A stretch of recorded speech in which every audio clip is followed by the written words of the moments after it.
সুপ্রিয় দর্শক, আমি আফজাল হোসেন স্বাগত জানাচ্ছি সময়ের আলাপে। আমাদের সঙ্গে আজকে অতিথি হিসেবে উপস্থিত আছেন এ সময়ের সবচেয়ে সাহসী এবং স্পষ্টভাষী তরুণ রাজনীতিবিদ শরীফ ওসমান হাদী। শরীফ ওসমান হাদী ইনকিলাব মঞ্চের মুখপাত্র হিসেবে কাজ করছেন। হাদী ভাই, আপনাকে সবাই স্পষ্টভাষী হিসেবেই চেনে এবং আপনি কাউকে ছেড়ে কথা বলেন না। এই যে আপনি সাহসী রাজনীতিবিদ হিসেবে আপনাকে সবাই মনে করছে, এই সাহসের উৎসটা আসলে কোথায়? শুক্রিয়া। আমার মনে হয় যে কিছু জিনিস মানুষ এমনিতে কিছু ব্যাপার জেনেটিক। তো আমার যারা ছোটোবেলা থেকে বা আমার পরিবারকে চেনে, বিশেষ করে আমার বন্ধুরা, আমার এলাকার আমরা ভাই বোন তো 6 জন, মোটামুটি আমাদের সবার চরিত্র এটা খুব কাছাকাছি। আমার যে ক্যারেক্টারটা, এটা আমার বাসার অলমোস্ট সবারই কাছাকাছি ক্যারেক্টার। এটা আব্বার থেকে পাওয়া। আমার আব্বা অত্যন্ত সাহসী, আমার কমিউনিটিতে স্পষ্টবাদী, এবং এই যে আমরা যে ইনসাফ পরায়ণতার কথা বলি, তিনি আমার কমিউনিটিতে একজন স্বনামধন্য আলেম ছিলেন। কিন্তু আমি খুব হ্যাপি যে আছে না যে নিজের কমিউনিটিকে ছাপিয়ে উঠেও সবার জন্য কথা বলা। তো আমার আব্বা সকল ধর্ম শ্রেণী পেশার মানুষের কণ্ঠহীনের একটা কণ্ঠস্বর ছিলেন আমার কমিউনিটিতে। তো ওই আব্বার কাছ থেকেই আসলে ওইভাবে দেখে দেখে বড় হওয়া, যে কথা বললে কাউকে ছেড়ে না বলা বা যেটা সত্য সেটাই বলতে পারা। এবং আমার এটা খুব ভালো লাগে যে আমার এলাকায় বা আব্বাকে যারা চেনে বা আমাদেরকে ছোটবেলা থেকে যারা চেনে, তো ওই মুরব্বীরা অনেকে দেখে বলে যে ও মানে বাপের মতো হয়েছে একটু। তো এইটা আমার জন্য খুব যে আব্বার এই আদর্শটা আমাদের ভাই বোন সবার মধ্যেই কম বেশি আছে, আমার মধ্যে হয়তো একটু বেশি আছে। কিন্তু অনেকে আপনাকে মানে সৎ বিপ্লবী বলে, আবার অনেকে আবার দেখলাম যে আপনার বক্তব্যে কিছু ভাষা প্রয়োগের কারণে গালিবাজও বলে। না, এইটা তো খুব কমন। আমরা তো আসলে গালি দেই না এটা বলি না, আমরা তো গালি দেই। এখন ব্যাপার হলো আমি কারে গালি দেই, সেইটা হচ্ছে ফ্যাক্ট। এখন ধরেন আপনি এখান থেকে যাচ্ছেন, বাসায় চলে যাচ্ছেন, তা আপনার সামনে বসে দেখলেন কি যে আপনার সামনে বসে এক ভদ্র মহিলাকে ছুরি ঠেকিয়ে কোনো ছিনতাইকারী তার সব জিনিসপত্র নিয়ে যাচ্ছে, অথবা সেটা রক্ষা করতে গিয়ে তার কোলের শিশু পড়ে মরে যাওয়ার উপক্রম হচ্ছে, তখন তো আপনার ন্যূনতম যদি সাহস এবং শক্তি থাকে, আপনি ঝুঁকি নিয়েও তো তাকে তাড়া করবেন। এখন তাড়া করবার সময় আপনি কি তাকে তৎসম শব্দবহুল ভাষায় ওহে বৎস দাঁড়াও এরকম বলবেন না, আপনি তাকে গালি দিবেন। ফ্যাক্ট হলো গালি সোসাইটিতে ছিল, আছে, থাকবে, কিন্তু যেই গালিটা গণহত্যাকারীকে দেওয়া যায়, যে হেলিকপ্টার থেকে গুলি করে 6 বছরের শিশুর কলিজা ফেলে, তখন যে আপনার গালি, এই গালিটা তো নট নেসেসারিলি আপনি নিশ্চয় অন্য কাউকে দিবেন না। সুতরাং প্রশ্ন হলো গালিটাকে আমরা কাকে দেই? আমরা একটা জঘন্যতম গণহত্যাকারী, শিশু হত্যাকারী, তাদেরকে আমরা গালি দেই, এবং সে নিয়ে তো আমাদের কোনো গ্লানি নেই। বরং এই গালির বিরুদ্ধে দাঁড়িয়ে যারা কুসুম কুসুম কথা বলে, তো তাদেরকে তো আমরা জিজ্ঞেস করি যে আজকে যে এত সুন্দর কথা বলছেন, ভাবেন বেগম জিয়ার মতো একজন ভদ্রমহিলা, ওনার পলিটিক্যাল পরিচয় বাদ দেন, এরপর দেখেন ওনার সারা জীবন উনি একটা বাহুল্য কথা বলেননি। তাকে পর্যন্ত শেখ হাসিনা প্রকাশ্য প্রোগ্রামে শতবার বলছে যে সে মদ খাইয়া লিভার পচাই ফেলছে বেগম জিয়া।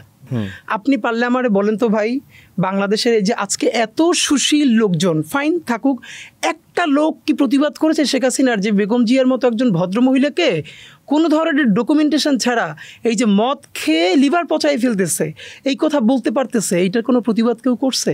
আরও 100 ঘটনা বাদ দিলাম, আমি সব থেকে ছোট ঘটনাটা বললাম। তো এরা যখন এই নিয়ে কথা বলে, তখন তো আমরা বুঝতেই পারি যে এদের উদ্দেশ্যটা কি।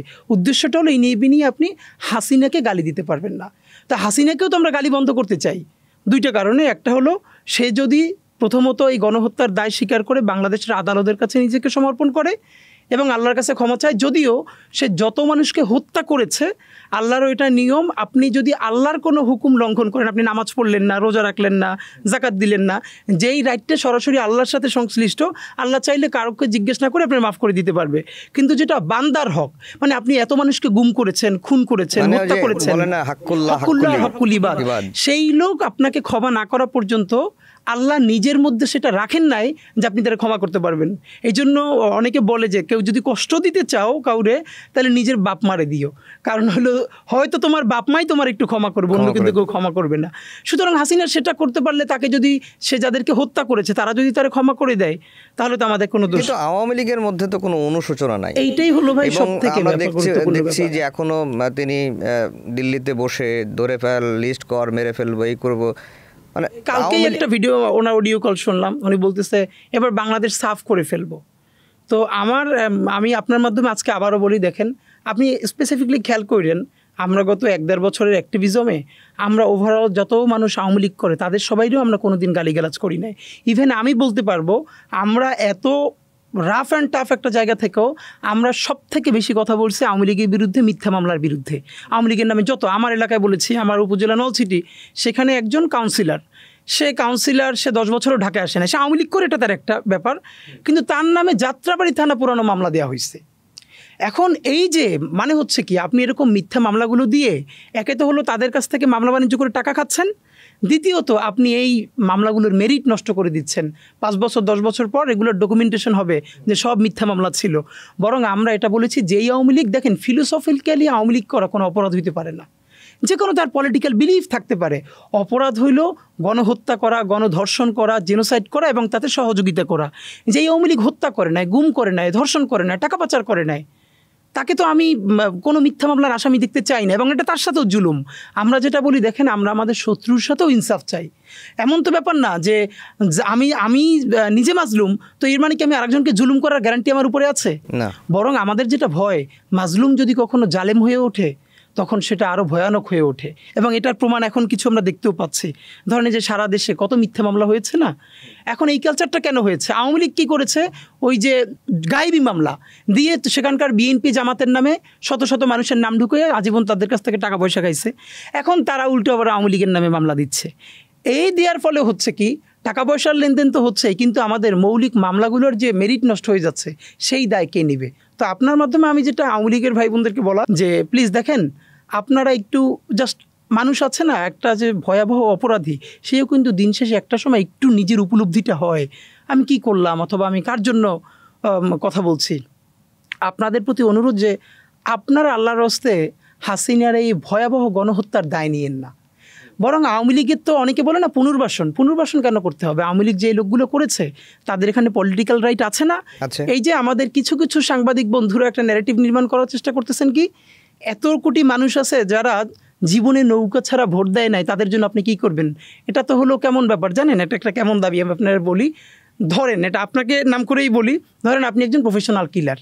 তো প্রফেশনাল কিলার হওয়ার পরে আপনি প্রতিদিন একটা খুন না করে ধরেন আপনি ভাত খাইতে পারতেন না, এটা আপনার একটা অভ্যাস যে আমি আজকে একটা খুন করি না, আমি ভাত খাইতে পারি না। হঠাৎ করে দেশে আইন শৃঙ্খলা প্রতিষ্ঠিত হয়েছে, এখন আপনি তো খুন করতে পারতেছেন না, তো এখন তো আপনার ভাত খাওয়া বন্ধ হয়ে গেছে। তো এখন আপনার মা বা বাবা, সরকার একটু বলবে আমার ছেলেটার একটু খুন করতে দেয়, নইলে ভাত খাইতে পারতেছে না, বা এটা কেমন কথা? ফ্যাক্ট হইল, আমরা যেটা বলতে চাই যে আপনি যেই আওয়ামী লীগ গণহত্যা করে নাই তারা নতুন দল করুক, অন্য দলেও তারা যোগ দিক, কোনো সমস্যা নাই তো, কেন দিতে পারবে না? যদি সে কোনো গণহত্যায় অংশ না নিয়ে থাকে তাহলে মানে হোয়াটস রং যে সে বিএনপি করতে পারবে না, সে জামাত করতে পারবে না, সে এনসিপি করতে পারবে না, তাকে স্পেস দেন, অথবা সে নিজেই দল করুক আরও 2-4টা। কিন্তু ওই যে তার মার্কা নৌকাই লাগবে, এইটাই হলো এখানকার ভয়াবহ কাজ যেটা সামনে চলতেছে। কেন আপনার নৌকাই কেন লাগবে? মানে আপনি যেই মার্কাটা দিয়া গণহত্যার সমস্ত প্লট এতদিনে সাজাইছেন, ওইটা আপনার লাগবেই লাগবে, যাতে পরবর্তীতে ওই গণহত্যাগুলোকে আপনি লেজিটিমেসি দিতে পারেন। আপনি বলছিলেন যে মাজলুম যখন জুলুমকারী হয়ে যায় তখন সেটি আসলে কারোর জন্যই শুভকর বিষয় বই আনে না, এরকম কি পরিস্থিতি দেখতে পাচ্ছি এই 14 মাসে? না, এরকম তো কিছু হয়েছেই। ধরেন সত্য কথা বলতে, ধরেন বাংলাদেশের যত মিডিয়াগুলো, এগুলো তো মূলত ঢাকার বাইরে মিডিয়া না, এটাই সত্য। ধরেন বাংলাদেশের যতগুলো চ্যানেল আছে তার কয়জনের ক্যাপাসিটি আছে প্রত্যেকটা জেলায় উপজেলায় ক্যামেরা দিয়ে এবং স্টাফ দিয়ে নিউজ করায় নিয়ে আসা? এটা তো সম্ভব না, এটা তো কঠিন। তো এখন দেখেন বাংলাদেশে ইউনিয়নগুলোতে, উপজেলাগুলোতে, ইভেন জেলাগুলোতেও চাঁদাবাজি বলি এবং অন্যান্য যে কাজগুলো আছে, এগুলো মিডিয়া হাউস জানে না, আপনারা সব জানেন, কিন্তু আপনারা বিভিন্ন কারণেই সেগুলোকে তুলে আনতে পারবেন না, এটা বাস্তবতা। ছোট একটা প্রমাণ বলি, ছোট্ট মাত্র মনে আসলো, আমি যেহেতু ঢাকাতে ইলেকশন করতেছি, তো আর একটা মিডিয়া হাউস কয়েকদিন আগে আমাকে নিয়ে 4-5 মিনিটে একটা প্যাকেজ বানাইছে, হ্যাঁ, যে ঢাকাতে আমি ইলেকশন করতেছি বা তরুণদের মধ্য থেকে। আমি অবাক হলাম যে সেই হাউসেও ফোন দিয়ে জিজ্ঞেস করা হয়েছে যে আমাকে নিয়ে তাদের এত আগ্রহের কারণ কি। আচ্ছা, মানে এটা কিন্তু ঢাকার মধ্যেই। তো এবার আপনি ভাবেন তো, যে ঢাকা না হয়ে একটা জেলা হয়, উপজেলা হয়, সেখানে যে অপরাধটা করছে সে তো নিশ্চয়ই পাওয়ারফুল। তো আপনি তার বিরুদ্ধে নিউজ যখন সময় টিভি এখানে বসে করবে, আপনি কি আপনার জেলা প্রতিনিধির ওইখানে সেফটি সিকিউরিটি দিতে পারবেন? তো আপনার স্টাফের সিকিউরিটি নিশ্চিত করবার জন্য তো আপনি এখানে বসে সেই নিউজটা করতে পারবেন না। তো এই যেরকম তো হচ্ছে, এরকম হচ্ছে। আপনি ঢাকা 8 থেকে ইলেকশন অলরেডি আপনি ইলেকশনের মাঠে নেমে গেছেন, আপনি প্রচার প্রচারণা শুরু করে দিয়েছেন। ঢাকা ৮টা খুবই গুরুত্বপূর্ণ, ঢাকা শহরের একবারে প্রাণকেন্দ্রে আসনটা। এই আসনের অধীনে এক বঙ্গভবন আছে, তারপরে হচ্ছে সচিবালয় আছে, সুপ্রিম কোর্ট আছে, ঢাকা বিশ্ববিদ্যালয় আছে, সব কিছুই আছে। আপনি এই ঢাকা ৮টাকে কেন বেছে নিলেন? আচ্ছা, ঢাকা ৮টা বেছে নেওয়ার ভাই একটা বড় কারণ, আমার যদি একদম এক শব্দে বলি সেটা হচ্ছে শাহবাগ। আচ্ছা, মানে ঢাকা ৮-এর মধ্যে অনেকগুলো জায়গায় আছে, কিন্তু আমি মনে করি তার প্রাণকেন্দ্র হলো শাহবাগ, ঢাকা ৮-এর মধ্যে আছে। যখন ইলেকশন করব, এই লড়াইটাকে সামনে নেওয়ার জন্য ভাবছি, তখন ঢাকা ৮ মাথায় ছিল না, মাথায় ছিল শাহবাগে ইলেকশনটা করতে হবে। তো শাহবাগ হয়ে তারপর তো সেটা ঢাকা ৮-এর মধ্যেই পড়েছে। এর বড় কারণ দেখেন, আমরা নতুন করে যেটা সামনে আনার চেষ্টা করছি, ব্যাপারটা নতুন না, কিন্তু কেউ অ্যাড্রেস করে না, সেটা হলো আমাদের একটা কালচারাল রেভলিউশন লাগবে। চীনে যেরকম একটা সাংস্কৃতিক বিপ্লব হয়েছিল, আমাদের বাংলাদেশে যেটা হয় না, এখন পর্যন্ত আমাদের একটা কালচারাল রেভলিউশন হয় নাই। তো আমরা স্বপ্ন দেখি এই যে এবার আমাদের একটা গণ অভ্যুত্থান হতে পারলো, কিন্তু সেই গণ অভ্যুত্থানটা আমরা সফল করতে পারি নাই যদি 3টে কারণ বলেন। তার প্রথম কারণ হলো আমাদের কোনো কালচারাল রেভলিউশন হয় নাই। মানে এখন বাংলাদেশে যেটা হয়েছে, আমাদের মানুষ হলো নাচ, গান, কবিতা, এইগুলোকেই শুধু সংস্কৃতি আর সাংস্কৃতিক কর্মকাণ্ড মনে করে।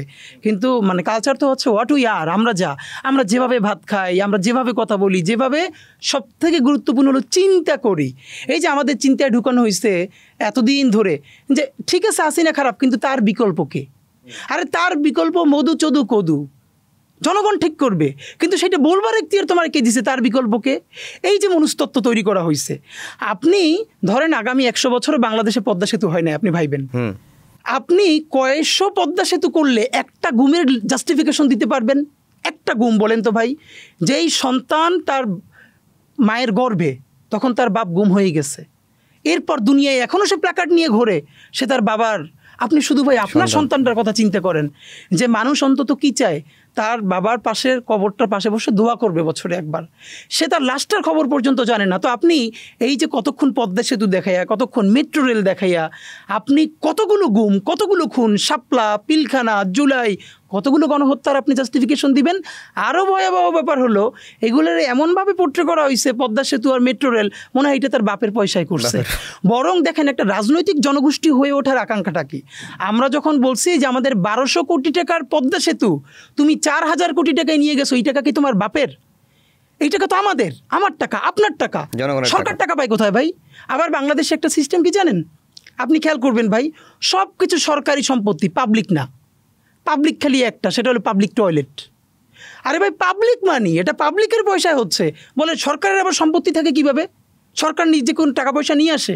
সরকার বরং যেই টাকা পয়সা সে জনগণেরটা খায়, সে বেতন নেওয়ার কথা, সব দেখবেন সরকারি সম্পত্তি, আর টয়লেটটা করছে শুধু পাবলিক টয়লেটের নামে। ওই যে এরকম কথা যে সংসদ সার্বভৌম, সেনাবাহিনী সার্বভৌম, সরকার সার্বভৌম, কিন্তু জনগণ সার্বভৌম, মানে জনগণ সার্বভৌম না। তো এই জন্য ব্যাপার হলো যে আমাদের জনগণের পয়সা, বরং আমরা যখন প্রশ্ন করবো যে আমি মেট্রো রেল করতে পারতাম 1200 কোটি টাকায়, অথবা পদ্মা সেতু, সেইটার তুমি 5 গুণ বাড়াইয়া মেগা প্রজেক্ট করে কত হাজার কোটি টাকা বিদেশে পাঠাইছো। এবং এই যে প্রত্যেকটা প্রশ্ন, ধরেন আমি আপনাকে বলি, এই যে পূর্বাচল যাওয়ার যে উড়াল সেতুটা করলো, আমাদের আমরা কেমন একটা, দেখেন আমরা রাজনীতিটা কেন করতে চাই, আমাদের আকাঙ্ক্ষা হলো সামনে যেই ক্ষমতায় আসুক, এটা আমাদের ফ্যাক্ট না, আমরা একটা রাজনৈতিক জনগোষ্ঠী হয়ে উঠতে চাই। মানে হলো আমার সিএনজিওয়ালা, এটা ভাই আমি আমার নিজের পড়াশোনার কারণে আমি একটা লম্বা ইন্টারভিউ করছিলাম অনেক শ্রেণী পেশার মানুষের সাথে। তো অনেককে জিজ্ঞেস করছি, রিক্সাওয়ালা, ভ্যানওয়ালা, সবজিওয়ালা বাদ, ধরেন শিক্ষক আছে না হাই স্কুল পর্যায়ে, ইভেন কলেজের প্রভাষক, তাদেরকে জিজ্ঞেস করেছি আপনি কি ট্যাক্স দেন? একটু বলেন না আমি তো ট্যাক্স দেই না। মানে হলো আমাদের দেশে এস্টাবলিশ করা হয়েছে, যার ওই যে আপনার আছে, টিন আছে, ট্যাক্স আইডেন্টিফিকেশন নাম্বার আছে, যে ওই রিটার্ন জমা দেয় সেই শুধু ট্যাক্স দেয়, এর বাইরে কেউ ট্যাক্স দেয় না। অথচ আমাদের আয়কর, আমাদের যে রাষ্ট্রীয় আয়, এর সব থেকে বড় জায়গাটা তো হলো ভ্যাট। যেই বাচ্চাটা এইমাত্র জন্মগ্রহণ করলো, এই জন্মগ্রহণ থেকে শুরু করে রাষ্ট্রের ভ্যাট ট্যাক্স দেওয়া শুরু করে মরে যাওয়ার পর দেয়, কারণ মরে যাওয়ার পর যে কফিন কেনে, কাফনের কাপড় কেনে, তার উপরেও কিন্তু ভ্যাট ট্যাক্স আছে। এখন আমার রাষ্ট্রের কোটি কোটি জনগণ জানেই না, সে 1 টাকার কথা বললেও 20-30 পয়সা এখানে সে রাষ্ট্রকে দেয়, সে প্রতি বছরে হাজার হাজার লক্ষ লক্ষ টাকা রাষ্ট্রকে দেয়। এর মানে সে যেহেতু জানেই না আমি রাষ্ট্রকে দেই, তাহলে সে কী করে বুঝবে সে রাষ্ট্রের মালিক? ধরেন আমি যদি জানি আমার বাড়ির পাশে ওই জমিটুকুন আব্বা রাইখে গেছে, এইটা আগে আমার জানতে হবে, দেন আমি একটা বয়সে গিয়ে দাবি করতে পারবো যে এই জমি তুমি আমার বুঝাই দাও না কেন। আমি যদি কোনোদিন নাই জানি, তো আমার কোটি কোটি জনগণ কেউ জানেই না যে সে রাষ্ট্রের টাকা দেয়। সে শুধু তাকে সংসদে হাসিনা শিখাইছে, হাসিনা মোবাইল দিছে, হাসিনা পদ্মা সেতু দিছে, হাসিনা উড়াল সেতু দিছে, হাসিনা মেট্রো রেল দিছে, হাসিনা টাকা পাইছে কই? আর আমার জনগণ যদি জানে এই সমস্ত টাকা আমরা হাসিনাকে দিছি, হাসিনা সব নিজে খাইছে এবং তার বন্ডি নিয়ে সব পাচার করছে। এই যে রাজনৈতিক জনগোষ্ঠী হয়ে ওঠা, না ভাত কাপড় হাসিনা দিছে, ভাত কাপড় সব দিছে, মানে সব সে দিছে। হ্যাঁ, আপনি বলছিলেন মাঝখানে যে সাংস্কৃতিক বিপ্লবের কথা, যে এই 14 মাসে এই ধরনের কোনো কিছু তো আমরা এখন পর্যন্ত লক্ষ্য করি না। ইন্টারিম কি করব? আমাদের আফসোস এইটাই, আমাদের আফসোসটা কি, ধরেন আজকে 14টা মাস হয়েছে, আজকে দেশে একটা ইনকিলাব মঞ্চ কেন থাকবে বা একটা হাদি কেন থাকলো? আমার আফসোস হইল মানে জুলাইয়ের মতো ঐতিহাসিক একটা গণ অভ্যুত্থানের পরে আমাদের তো কমপক্ষে কয়েক ডজন ইনকিলাব মঞ্চ দরকার ছিল, আমাদের অন্তত শখানেক হাদি দরকার ছিল। ধরেন আমি যদি এখন 20টা টপিকে কথা বলি, আমার কোনো কথারই কিন্তু গুরুত্ব থাকবে না, মানে ফোকাসড থাকতে হবে। তো আমরা যদি আজকে 100 ছেলে মেয়ে সততা এবং সাহসের সাথে দাঁড়াই থাকতে পারতাম, এক একজন এক একটা টপিকে কথা বলতাম, দেখেন ভয়েস রেইজ করলে একটা পর্যায়ে যে সেটার ইম্প্যাক্ট তৈরি হয়, এটা তো সত্য, এটা আমরা গত 1 বছরে দেখলাম। এখন আমরা কিন্তু দেখেন, আপনি বললেন না যে আমরা সত্য বলবার চেষ্টা করি, আমরা কিন্তু সব সত্য বলতে পারি না, এটা আমাদের ব্যর্থতা, এটা আমরা ক্ষমা চাই মানুষের কাছে। মানুষ আমাদেরকে সত্যবাদী বলে, মানুষ আমাদেরকে ইনসাফ পরায়ণ বলে, কিন্তু আমরা তো জানি আমাদেরও কিছু কিছু জায়গায় থামতে হয়, এটা আমাদের জন্য লজ্জাজনক, এটা আমাদের গ্লানি। কিন্তু আজকে যদি আরও 20টা ইনকিলাব মঞ্চ থাকতো, তাহলে তো একটা সত্য আরেকটা ইনকিলাব মঞ্চ বলতে পারতো। এবং এই যে ভয়েস তৈরি হওয়ার পর সেটার জন্য একটা সিদ্ধান্ত গ্রহণ প্রক্রিয়ায় ইনপুট তৈরি হয়, এটা তো আমরা দেখেছি অনেকবার। তো এখন আমাদের যেটা দরকার ছিল, আমাদের ওই বোঝাপড়ার, যেটা হয়েছে এই গণ অভ্যুত্থানটা তো দীর্ঘ বোঝাপড়ার মধ্যে দিয়ে তৈরি হয় নাই, অল্প সময়ের মধ্যে হয়ে গেছে। এই জন্য আমি সবসময় বলি কি, হয়তো আমাদের আরও অনেক প্রাণহানি হইতো, কিন্তু যদি আরও একটু লম্বা সময় আমরা আওয়ামী লীগের বিরুদ্ধে যুদ্ধটা করতে পারতাম, তাহলে আমাদের বোঝাপড়া তৈরি হইতো মানুষের সাথে রাষ্ট্র গঠন প্রক্রিয়ায়। ধরেন আজকে কিন্তু আপনি আমি জানি না কথা বলবার সময় কে আমাদের সাথে মির্জাফরি করে আমাদের গণ অভ্যুত্থানকে নাই করে দিল, আমরা কিন্তু এখনও চিনি না। কারণ সিরাজউদ্দৌলা তখন কিন্তু জানতো না, অনেক পরে কিন্তু জেনেছে যে এই সময় ষড়যন্ত্রটা কি হয়েছিল। আল্লাহ না করুক, হয়তো 50 বছর 100 বছর পর আপনার ছেলে মেয়েরা, আমাদের ছেলে মেয়েরা গল্প করবে যে 24-এর গণ অভ্যুত্থানের এতজন উপদেষ্টা মূলত তারা ষড়যন্ত্রকারী ছিল, তারা অনুপ্রবেশকারী ছিল, যে বাংলাদেশের এই অর্জনকে তারা দিল্লির কাছে বর্গা দিয়ে দিয়েছিল। আমরা জানি না কি হবে, তা আমাদের এরকম কিছু মুরব্বি দরকার ছিল। আজকে বাংলাদেশের জুলাই বাঁচবে কিভাবে? জুলাই আসলে আমার ধারণা কি জানেন, কোনো একক ব্যক্তি আর সংগঠন আসলে জুলাই বাঁচাইতে পারবে না। জুলাই বাঁচাবে বাংলাদেশের আপামর মানুষ, যেই মানুষরা সমস্ত ভয় উপেক্ষা করে এইবার রাজপথে নামছে। আমার ধারণা এখন যত হতাশার কথা যে যা বলুক, ওরকম সিচুয়েশন তৈরি হলে তারা আবারও নামবে। এই যে দীর্ঘ, দেখেন আপনি একটা অবাক করবার ব্যাপার না, যে হাসিনা যেভাবে একটা জেনারেশন তৈরি করছিল, কেউ কি কোনোদিন ভাবছে যে আমি একটা বাচ্চা আমাদের সাথে দেখা করতে আসছে, তার বাবা মা, মানে তাদের খুব ইচ্ছা ছিল, ছেলেটা ইংলিশ মিডিয়ামে পড়ে, তার বাবা মা বলতেছে ও সারা জীবনে ইভেন ও স্কুল থেকে ফেরার পর ওর ফ্রেন্ডদের সাথেও কোনো দিন হ্যালো করে না, সারাদিন গেমস খেলে এবং এভাবেই ওর লাইফটা কাটে, সাধারণ জিনজি যেভাবে হয় জেনজি। কিন্তু সেই রক্ত দেখে এত ট্রিগার্ড হয়েছে, সে বাসার থেকে বটি নিয়ে বেরোয় গেছে এবং তার সিকিউরিটির জন্য তার বাবা মাও তার সাথে রাস্তায় রাস্তায় হাঁটতে হয়েছে, এবং সে বলছে আমাকে বাধা দিলে তাইলে আমি খুবই খারাপ কিছু করব। তো এই যে সমস্ত ন্যারেটিভকে উপেক্ষা করে আমাদের এই ছেলে মেয়ে, আমাদের বৃদ্ধরা নেমে আসতে পারলো, আমার ধারণা এইরকম কিছু শক্তি, এরকম কিছু স্পিরিট এইরকম জুলাইকে বাঁচাই রাখবে। এছাড়া আর আপনি আমাকে যেটা বললেন, ধরেন আমি চাইলে বলতে পারতাম যে আমাদের মতো তরুণরা জুলাই বাঁচাবে, এই কথাটার ভয়াবহ ব্যাপার কি, যেমন আমরা জুলাইয়ের পর পর অনেকে কাউরে জুলাইয়ের ইমাম, কাউরে জুলাইয়ের মুয়াজ্জিন বলতাম না, মাস্টার মাইন্ড। হ্যাঁ, মাস্টার মাইন্ড। এইটা আমি প্রথম দিন থেকে প্রতিবাদ করছি। দেখেন আমি বলি যারা আমরা ধর্মে বিশ্বাস করি, বিশেষ করে ইসলামে বিলং করি, আমি বলি এই জুলাইয়ের সব থেকে বড় মাস্টার মাইন্ড আরশে আল্লাহ থেকে আল্লাহ আমাদের অন্তরে এত বেশি অসীম সাহস ঢেলে দিছে যে মানুষ উপরে হেলিকপ্টার গুলি করতেছে কিন্তু রাস্তা থেকে সরে না। এক আর হলো বাংলাদেশের রিক্সাওয়ালা, ভ্যানওয়ালা, আপনি নিজেও নিশ্চয়ই দেখবেন, আপনি যেহেতু মিডিয়ার মানুষ, যে অনেক রিক্সাওয়ালা শুধু রাজপথে নামছে রিক্সা নিয়ে অসুস্থদেরকে হসপিটালাইজ করবার জন্য, অনেক রিক্সাওয়ালা, অনেক ভ্যানওয়ালা, সিএনজিওয়ালা। তো আমরা তো আসলে তাদের রাষ্ট্রটা বানাইতে পারি না। তো আপনি যদি আমার বলেন জুলাইয়ের অর্জনটাকে, জুলাইয়ের অর্জনটা হলো একটা ইনসাফের রাষ্ট্র বানানোর জন্য তো একটা দীর্ঘ লড়াই এবং বোঝাপড়া দরকার। আজকে যেমন ধরেন আমেরিকার অনেক সমস্যা আছে, কিন্তু এটা তো সত্য যে আমেরিকায় ন্যূনতম কিছু সিভিক রাইট আছে। চাইলেই একজন অনেক গালিগালাজ করতে পারে, কিন্তু একটা টোকা কিন্তু কেউ করে দিতে পারে না। একইভাবে ইউরোপের অনেক রাষ্ট্রগুলো তো এটা এস্টাবলিশড হয়েছে, তাই না? তো এখন আমি যেটা বলতে চাই, আমাদের বাংলাদেশ রাষ্ট্রটা তো আসলে আমেরিকার মতো গৃহযুদ্ধের মধ্য দিয়ে যায় নাই, অথবা ইউরোপের দেখেন আজকে যে ইংল্যান্ড আর ফ্রান্স এত কথা বলে, বাংলাদেশে যারা হতাশা চর্চা করে তাদের জন্য বলি, ইংল্যান্ড আর ফ্রান্স আজকে তো খুবই সভ্য দুটো রাষ্ট্র হিসাবে পোট্রে হয় দুনিয়ায়। এই দুইটা দেশ একটানা 100 বছর যুদ্ধ করছে একে অপরের বিরুদ্ধে। সেই ওল্ড ইংলিশ পিরিয়ড থেকে শুরু করে অ্যাংলো স্যাক্সন যুগ থেকে শুরু করে এই ওরে দখল করে, খুন করে, এবং নামই আছে যুদ্ধের যে শতবর্ষব্যাপী যুদ্ধ করে করে করে করে করে তারা একটা জায়গায় পৌঁছেছে। তা আমি তো মনে করি বাংলাদেশে আওয়ামী লীগের মধ্যেও অত বাজে আওয়ামী লীগ মনে হয় 5% নাই যারা গণহত্যাটাকে সব থেকে বৈধ মনে করে। বাকিদেরকে আমরা যদি একটু বুঝাতে পারি, তাদের সাথে ভালোবেসে কথা বলতে পারি, আমার ধারণা তারাও আস্তে আস্তে ওখান থেকে ফিরে আসবেন। মুশকিলটা হলো রিকনসিলিয়েশন প্রক্রিয়া আমরা যাইতে পারি নাই। এই যে আমরা দেখলাম যে জুলাই আগস্টে যে ঐক্য তৈরি হয়েছিল, সেই ঐক্যটা এই 5 আগস্টের পরে সেটা আর থাকলো না। এটা কেন? এটা কি শুধুমাত্র ক্ষমতার কাড়াকাড়ি, ক্ষমতার দ্বন্দ্ব, নাকি অন্য এখানে একটা হয়? এটা হলো দুনিয়ার সমস্ত গণ অভ্যুত্থানের একটা কমন প্যাটার্ন, যে ধরেন যখন চূড়ান্ত গণ অভ্যুত্থান হয় তখন তো কমন এনিমি থাকে সবার একটা। ধরেন এইখানে বাংলাদেশে এবার যে দেখেন উনি তো ইন্তেকাল করলেন আমাদের স্যার, তো উনি বদরুদ্দিন ওমর স্যার, তো উনি কিন্তু এবার 36শে জুলাইয়ের অনেক আগে, সম্ভবত 20 বা 25 জুলাইয়ের দিকেই গত বছর উনি বলেছিলেন যে এরকম গণ অভ্যুত্থান বাংলাদেশে হয় নাই। উনি তখনই এটা ধরতে পেরেছিলেন। এর প্রমাণ একদম ডান বাম সমস্ত ঘরানা একসাথে রাজপথে নামতে পারলো, মানে গণ অভ্যুত্থানের যে চরিত্রটা হয়। কারণ তখন সবার একটাই ম্যান্ডেট ছিল, এই গণহত্যাকারীকে তাড়াতে হবে এবং রাষ্ট্রকে বাঁচাতে হবে। তো যখন তাকে তাড়ানো হয়ে গেছে তখন তো স্বাভাবিকভাবেই যে যার ঘরে ফিরবে। ধরেন বিএনপির ঘরে ফিরবে, জামাতের ঘরে ফিরবে, অন্যান্য শক্তি। স্বাভাবিকভাবে যেটা হয়, গণ অভ্যুত্থানের পরবর্তীতে যারা বিপ্লব করে তাদের মধ্যে খুনোখুনিও হয়ে যায়। তা আমি রাদার ধরেন দেখি, ইভেন ধরেন মুক্তিযুদ্ধের ক্ষেত্রে যদি ধরেন, মুক্তিযুদ্ধর পরে একদিকে মুজিব বাহিনী, সেখান থেকে রক্ষী বাহিনী, আরেকদিকে যারা রিয়েল মুক্তিযোদ্ধা, এরা একে অপরের বিরুদ্ধে কিন্তু অস্ত্র ধরতেছে। এবং আপনাকে ফাঁকে বলে রাখি, দেখেন বাংলাদেশে সত্যি কথা তো গত 1 বছর অনেক কেওয়াস হচ্ছে না, হচ্ছে তো। এখন কিসের সাপেক্ষে কতটুকুন কেওয়াস হবে এটা তো আপনার ন্যূনতম একটা বোঝাপড়া লাগবে। একটা তুমুল গণহত্যার পর রাষ্ট্র নামক, দেখেন বাংলাদেশ রাষ্ট্রটাকে হাসিনা এমনভাবে রেখে গেছে, অনেক বুদ্ধিজীবীরা এইটারে জাস্টিস লতিফুর রহমান ওনাদের সাথে মিলানোর চেষ্টা করেন যে লতিফুর রহমান সাহেব এসে এই সময়ের মধ্যে ঠিক করে ফেললেন ডক্টর ইউনূস। আরে ভাই, লতিফুর রহমানের সময় কি হাসিনা ফ্যাসিস্ট রাষ্ট্র কায়েম করতে পারছে?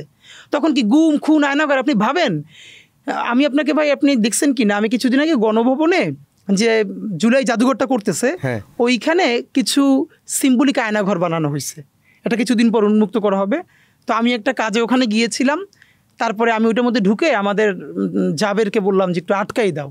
আমি আপনাকে এখন বলে রাখি, এটা তো মানুষের জন্য উন্মুক্ত করা হবে। ধরেন আমি যতই আটকাই রেখে, আপনি জানেন এটা আর্টিফিশিয়াল, আপনাকে আটকাই রাখার পর আপনি 5 মিনিট থাকতে পারবেন না। এটা হলো একদম অ্যাকিউরেট মাপ নিয়ে নেওয়া আয়নাঘরের, একদম ওই রকম বানানো হয়েছে, একদম রেপ্লিকা। আপনি জানেন যে আপনার সামনে শত শত লোক, সেইখানে আপনি 5টা মিনিট থাকতে পারবেন না। আর সত্যিকারের আয়না ঘরে যার জীবনটা, একটা মেয়ে বলতেছে তাকে যেখানে রাখা হয়েছে সেইটার অর্ধেক জায়গাটুকুন কমোডে পুরোটা বসা যায় না, অর্ধেক বসে ওয়াশরুমে যেতে হয়, এবং সেই দরজাটা লক করা যায় না, সেখানে আবার তাকাই থাকে সিকিউরিটি। এবং সে মায়ের চোটে তার পিরিয়ড হয়ে গেছে, তখন সে যখন প্যাড চাইছে তখন তারা ইবলিসের মতো হাসতেছে। আপনি শুধু এই ঘটনাটা আপনার বোনের সাথে, আপনার মায়ের সাথে বা বাচ্চার সাথে, ভাগ্নির সাথে চিন্তা করার পর আপনি আমার বলেন কয়শো ব্রিজ, পদ্মা সেতু, মেট্রো, এর বিনিময়ে আপনি একটা ঘটনারে আপনি মাফ করবেন? একটা মানুষরে জঙ্গি হিসেবে করা হইতেছে, স্বীকারোক্তি সে দিতেছে না, তারপর তার স্ত্রীকে ধৈর্যই না তার সামনে ধর্ষণ করা হইতেছে শুধু তার কাছ থেকে জবানবন্দি নেওয়ার জন্য। জানেন আমাদের আফসোসকে এই কথাগুলো বলতে বলতে আমাদের এগুলো সয়ে গেছে। আপনি দুনিয়ার কিসের বিনিময়ে আপনি আপনার সামনে আপনার স্ত্রীকে ধর্ষিত হইতে দেখতে পারবেন বলেন তো একটু চক্ষু বন্ধ করে? দুনিয়ার সব থেকে যে গণহত্যাকারী, সেও কিন্তু বাসায় গিয়ে তার বাচ্চাটারে চুমু দেয়, তার বাচ্চারে সে কোনো কিন্তু হত্যা মানে সে বুকের মধ্যে আগলাই রাখে, আপনার সামনে আপনি জঙ্গি শিকার পাইতেছেন না, এই জন্য আপনার স্ত্রী এবং সে রোজাদার ছিল, আজও আমরা তার বিচার করতে পারি না। তো কোনটার বিনিময়ে আপনি কতটুকুন সাপেক্ষে কতটুকুন কেওয়াজ নেবেন? গত 1 বছর তো কেওয়াজ, কিন্তু এই কথাটা কি কেউ বলে? মুক্তিযুদ্ধের পর বাংলাদেশে কিন্তু ভাই এমন কেওয়াজ হয়েছে, 1-1.5 বছরে লিটারারি কোনো আইন শৃঙ্খলা বাহিনী ছিল না, হওয়ারই কথা না একটা যুদ্ধোত্তর দেশে। তা আপনি যদি মুক্তিযুদ্ধের পরে এই সিচুয়েশনগুলো মানতে পারেন, সেটাকে যদি মব না বলেন যে নতুন রাষ্ট্র উত্তরণের জন্য আমাদেরকে চেষ্টা করতে হবে, তাহলে এরকম একটা চরম গণহত্যার পরে তখন আপনি এইটারে, এই যে আমাদের হোসেন জিল্লুর স্যাররা বলতেছে এইরকম রাষ্ট্র আমরা কোনো দিন দেখি নাই, তাহলে মুক্তিযুদ্ধের পরের সময় উনি কোথায় ছিলেন? ওনারা আজকে এরকম রাষ্ট্র দেখেন নাই। কারণ কেন দেখেন নাই? উনি বা ওনাদের বন্ধু বান্ধব, আত্মীয় স্বজন, বাচ্চা, আয়নাঘর তো দূরের কথা, সামান্যতম ভিকটিম হাসিনার দিয়ে হন নাই। না, এটা ধরেন গণ অভ্যুত্থানের পরে বিশৃঙ্খল পরিস্থিতি তৈরি হবে, এটি স্বাভাবিক, এবং রাজনৈতিক দলগুলো যে যার নিজের এজেন্ডায় ফিরে যাবে, এটাও স্বাভাবিক। কিন্তু যে চেতনায় জুলাই, সেই চেতনা যখন মানে ভুলুণ্ঠিত হয়ে যায়, দিন দিন একেবারে মলিন হয়ে যাচ্ছে এরকম মনে হয়। কেউ কেউ বলেন যে জুলাইকে বিক্রি করে দেওয়া হচ্ছে, আপনি বেশি বলছেন, এটা কেন? এইটা তো আফসোস, এটা আমাদের ধরেন জাতীয়, আমি আপনার বলি ভাই, ধরেন কিছু জিনিসে ফেল করলে আসে না, সেইটার প্রায়শ্চিত্ত আপনার কত করা লাগবে। আমি এই ঘটনাটার বারবার 1857 সালের সিপাহী বিপ্লব বা মহাজাগরণের সাথে তুলনা করতে চাই। আপনি নিশ্চয়ই জানেন সিপাহী বিপ্লব কিন্তু আমরা একদম জিতে গিয়েছিলাম, এবং আমাদের সিপাহী বিপ্লব যদি আমরা চূড়ান্তভাবে জিততে পারতাম, তাহলে আজকে আমরা কথায় কথায় ফরাসি বিপ্লবের কথা বলি, রুশ বিপ্লবের কথা বলি, সিপাহী বিপ্লব দুনিয়ার সেরকম যুগান্তকারী একটা বিপ্লব হইতো। কিন্তু আবারও বলি, উচ্চ বর্ণের হিন্দু, যারা বর্ণ হিন্দু, শুধু তাদের ষড়যন্ত্রের কারণে আমাদের সমস্ত কিছু নাই হয়ে গেল। কিন্তু দেখেন পরে ফলাফলটা কী হলো?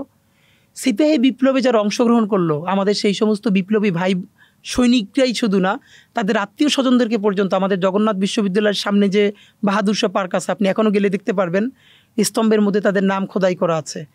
ধরে ধরে প্রকাশ্য দিবালোকে ওখানে গাছের সাথে তাদের ঝুলাইয়ে ফাঁসি দেওয়া হয়েছে। 3-4 দিনে তাদের লাশগুলো নামানো হয় নাই, যাতে ওইখানকার কোনো মানুষ আর কোনো দিন ব্রিটিশদের বিরুদ্ধে বিদ্রোহ করবার সাহস না করে। সে এই যে আজকে আমরা ওখানে আর্মানিটোলা বলি না, নাম আসছে কোত্থেকে? ওই যে আর্মেনিয়ান খ্রিস্টান যারা, তারা ওখানে থাকতেন, এইসব জায়গা থেকেই তো আর্মানিটোলা এই নামগুলো হয়েছে। তো দেখেন, এক সিপাহী বিপ্লবের ব্যর্থতার পরে আমাদের পূর্বপুরুষদের লাশ গাছে গাছে ঝুলেছে, গ্র্যান্ড ট্রাঙ্ক রোডে গাছে গাছে লাশ ঝুলে থেকেছে। আমরা যদি জুলাইকে শুধু নিজেদের স্বার্থে ব্যর্থ করে দেই, আবারও আপনাকে ভাই বলি, আজকে বিএনপির অনেক ভাই মনে করে কি, যদি জুলাই ব্যর্থ হয় আর আওয়ামী লীগ কোনোভাবে কামব্যাক করে, তাহলে প্রথম মার খাবে হলো এই যে এনসিপির যারা আছে, তারপর জামাত। বিএনপিও তো মারটার খাবে না। আপনাকে শুধু একটা কথা বলি, সারা দেশে অবস্থা যদি এরকম খারাপ হয়, সারা দেশে আপনি কয়জন এনসিপি গুণে পাবেন না তো, মারলেন। এরপর আসবে কি জামাত। ভাই জামাত তো আন্ডারগ্রাউন্ডে পলিটিক্স করেই অভ্যস্ত, সে হইল রিমোট কন্ট্রোলের মতো। নইলে সে হাসিনার আমলে গত 17 বছর কেমনে পলিটিক্স করছে, তাই না? তার তো প্র্যাকটিস আছে।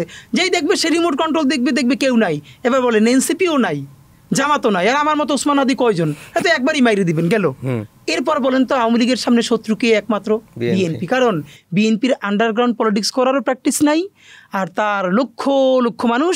আরও ভয়ঙ্কর হইল, বিএনপি যত স্টেপ নিক, এটা তো সত্য, তার তৃণমূলে লোকজন চাঁদাবাজি করছে, তো যেই আওয়ামী লীগের কাছ থেকে চাঁদাবাজি করছে তারা লিস্ট করে রাখছে না? রাখছে। তারপরে মাঠটা কে চাঁদাবাজি না, মামলাগুলো তো 95% মামলা করছে, ওরাই তো নাম আছে না, তো তারা তো বাংলাদেশেই আছে। এই জন্য আপনাদেরকে একটা কথা বলি, প্লিজ, ওই যে একটা বলে না যে বন্ধু তোমার লাল টুকটুকে স্বপ্নটাকে বেচো না, তা আমরা এভাবে বলি, যে নিজের রাজনীতি করেন, যা ইচ্ছা তাই করেন, কিন্তু প্লিজ লাল টুকটুকে জুলাইটারে বেচে দিয়েন না। এই জুলাই বেচে দিলে আপনারা আপাতত মনে করতেছেন 5 বছরের ক্ষমতা। সিপাহী বিপ্লবের পরে এই পুরো জনপদের উপরে যেই ধ্বংস, যেই জাহান্নাম নাইমা আসছিল, আজকে যদি বাংলাদেশে জুলাই হেরে যায়, তাহলে কিসের এনসিপি, কিসের জামাত, কিসের বিএনপি, সব ধূলিসাৎ হয়ে যাবে। কিন্তু আফসোস হইল, দল ধূলিসাৎ হবে না, বাংলাদেশ নামক যে স্বাধীন সার্বভৌম জমিনটা, এটাকে রক্তাক্ত করে ফেলা হবে। ব্রিটিশরা 200 বছরের, প্রথম 100 বছরে যা ক্ষতি করতে পারছে, তার থেকে শতগুণ বেশি ক্ষতি করছে পরের 100 বছরে সিপিআই বিপ্লবের পর। আওয়ামী লীগ দেখেন, হাসিনা তখন স্পষ্ট বলে সে সাফা করে ফেলবে। এবং আমি অবাক হই, এই যে আমি কখনো কেন বলি যে আওয়ামী লীগ আসলে কোনো রাজনৈতিক দল না, এটা একটা সেমি রিলিজিয়ান, এটা একটা কাল্ট। এর প্রমাণ হইল ভাই দেখেন আমাদের সবারই কিন্তু আমাদের বিভিন্ন পরিসরে বিএনপি করে, আওয়ামী লীগ করে, জামাত করে, সবারই কিছু বন্ধুবান্ধব পরিচিত সারাউন্ডিংস থাকে না। আমি একটা অবাক হয়ে ভাবি আমাদের যেসব বন্ধুবান্ধব ছাত্রলীগ করছে বা আওয়ামী লীগের প্রতি সিম্প্যাথেটিক, লয়াল, গত 1-1.5 বছরে তাদের সাথে কোনোদিন গল্পেও আড্ডায়ও আমি একদম আল্লাহর শপথ করে বলি, আছে না মানুষ এমনি পলিটিক্যালি যা বলার বলে, কিন্তু বন্ধুবান্ধবদের সাথে একটু বসলে সঠিক কথাটা তো বলে। Not a single Awami supporter আমি একজনও আজ পর্যন্ত পাই নাই যারা এই জন্য সরি ফিল করে যে হেলিকপ্টার থেকে রিয়াগোপরে যে গুলিটা করা হয়েছে ওর বাসায়, আমরা ওদের বাসায় গেছি, রিয়াগোপের কলিজা ছিঁড়ে পিছনের ওয়ালে যে বুলেটটা গিয়ে লাগছে সেই ওয়াল ওই 6 ইঞ্চি ছিদ্র হয়ে গেছে। একটা বার আওয়ামী লীগের কাউরে পাইলাম না যে এই জন্য সে সরি ফিল করে এবং বলে না এই গণহত্যাটা ঠিক হয় নাই। তারা এখনও উল্টাই পাল্টাই বলে এটা জামাত করছে, এটা শিবির করছে এবং ছাত্ররা পুলিশে মেরে ফেলছে, মেটিকুলাস ডিজাইনের মধ্যে দিয়ে করছে। তো এদের সাথে আপনি কীভাবে ডিল করবেন? যেটা দরকার ছিল বিএনপি, জামাত ইসলামী, বাংলাদেশের সমস্ত মানুষ মিলে একটা নতুন কালেকটিভ ইফোর্ট দেয়া যে আমরা এই মানুষগুলোকেও কালচারালি পরিশুদ্ধি করার মধ্যে নিয়ে দিয়ে যাই, তাদেরকে বুঝাই, তাদের কাছে যাই। কিন্তু সেইটা না হয় কী হইল? মিথ্যা মামলা শুরু হইল। তো এখন সে মিথ্যা মামলা হওয়ার পর তো সে, আপনি বুঝাইতে চাইলেও, আমি আপনার অনেস্টলি বলি ভাই, আমার যদি সুযোগ থাকতো আমি এমনি চিল্লেপাল্লা যা করি, আমার 2টা ক্যারেক্টার ভাই। আপনি আমার বিনয়ী ক্যারেক্টারটা স্বাভাবিকভাবেই কাউরে দেখানো দরকার হয় না। আমি যে আমার গণহত্যাকারী তার সাথে আমি সব থেকে হিংস্র, এটা হতে আমার কোনো মানে, আমি আমার ধরেন ওই যে উপদেষ্টা মাহফুজ আলমকে ইংল্যান্ডে একটা ওই গণহত্যাকারীরা হামলা করবার চেষ্টা করলো না, তো আমি তখন একটা ফেসবুকে পোস্ট দিছি। এখন ধরেন আমি যদি ইংল্যান্ড যাই, আমার উপরে কি আওয়ামী লীগ এটা করবে না? অফকোর্স করবে, কেন করবে না? তা আমি বলছি মাহফুজের উপর ওরা ডিম ছুঁড়ে মারছে কি মারছে এইটা আমার প্রশ্ন না। আমার প্রশ্ন হলো মাহফুজ ওদের গায়ে জুতা ছুঁড়ে মারছে কিনা। কারণ আমার হাতে অস্ত্র বলতে আমার পায়ে একজোড়া স্যান্ডেল তো আছে। তো একটা প্রচণ্ড গণহত্যাকারীর আমি স্যান্ডেল ছুঁড়ে মারবো, এটাই হলো আমার লড়াই। কারণটা হলো আপনি জানেন শহীদ ইয়াহিয়া সিনওয়ার, ফিলিস্তিনের হামাসের যে প্রতিরোধ যোদ্ধা, তিনি যে কিছুদিন আগে শহীদ হলেন। দেখেন ভাই, জিতটাই জীবন না, লড়াইটাই জীবন, এটাই আমাদের একমাত্র মোটো। ইয়াহিয়া সিনওয়ার হুইল চেয়ারে বসা, তখন সর্বশেষ তাকে যখন গুলি করা হচ্ছে তখনও সে হুইল চেয়ারে বসে একটা কাঠের টুকরো ছুঁড়ে মারতেছে গণহত্যাকারীদের দিকে। এর মানে হলো আমার জীবনের শেষ রক্তবিন্দু পর্যন্ত আমি প্রতিরোধ করে গেলাম, এই প্রতিরোধটাই আমাদেরকে ইনশাল্লাহ মুক্ত করবে। সুতরাং আমি এইটাও যেরকম জারি রাখতে চাই, এর সাথে আমি যদি সুযোগ পাই আমি বাংলাদেশের সেই সমস্ত সফট আওয়ামী লীগের মানুষের পায়ে ধরে, হাতে ধরে ছবিগুলো দেখাই বুঝাই বলতে চাই, ভাই আপনি একটু নিজের বাচ্চারে মনে কইরা এটি একটু দেখেন যে আপনার হৃদয়ে কোনো ধরনের অনুভূতি তৈরি হয় কিনা। আমি এটাও চাই, কারণ যে ইনসাফের বাংলাদেশ আমি করতে চাই সেখানে একমাত্র গণহত্যাকারী ছাড়া আমরা কাউরে বাদ দিতে চাই না। ইনসাফের, আমরা অনেকেই বলছি যে ইনসাফের বাংলাদেশের কথা আমরা বলছি, সেটা কি সেই স্বপ্ন কি অধরায় থেকে যাচ্ছে কিনা? আমার কাছে, আপনার কাছে কি মনে হয়? আমার কাছে হতাশ লাগে না। কেন লাগে না ভাই জানেন? প্রথমত হলো আমি যখন দেখি যেহেতু আমি ধরেন পলিটিক্যাল সায়েন্সে পড়েছি, অথবা আমি ইউনিভার্সিটিতে পৃথিবীর ইতিহাস তো পড়াই বা এই ব্যাপারে কথা বলি, তখন দেখি যে বাংলাদেশই একমাত্র ওই লড়াইটি সবচেয়ে কম করেছে এখন পর্যন্ত একটা জাতি রাষ্ট্র হয়ে উঠবার জন্য। এবং এবার বরং যেটা সবথেকে আমি খুব পজিটিভ সাইন, সেটা হলো এই জুলাইয়ের এমনগুলো ক্যারেক্টার যারা কেউ ওরকম চিনে না, কিন্তু একটা প্রাইভেট ইউনিভার্সিটির ছেলে, সে যখন এত পলিটিক্যাল কনসাস হয়ে উঠতেছে, এটা তো আমার আশা জায়গায় যে সে আমার ইউনিভার্সিটিতে, ধরেন আমি যেহেতু একটা প্রাইভেট ইউনিভার্সিটিতে পড়াই, আমি তাদের প্রশ্নগুলো আমাকে এত আশান্বিত করে। আগে আমার একটা ছিল যে আমাদের ঢাকা ইউনিভার্সিটি বা পাবলিক ইউনিভার্সিটির ছেলেমেয়েরা স্বাভাবিকভাবে একটু বেশি পলিটিক্যাল কনসাস হয় পলিটিক্যালি, কিন্তু যখন আমি দেখি যে একটা ভালো প্রাইভেট ইউনিভার্সিটির ছেলে মেয়ে যার রাষ্ট্রের কাছে এত কোনো কাজ নাই, সেও যখন আমারে দেখে রাষ্ট্রের আকাঙ্ক্ষা, ইনসাফ এই নিয়ে খুবই ভালো প্রশ্ন করতেছে, তখন আমি বরং খুবই আশান্বিত হই।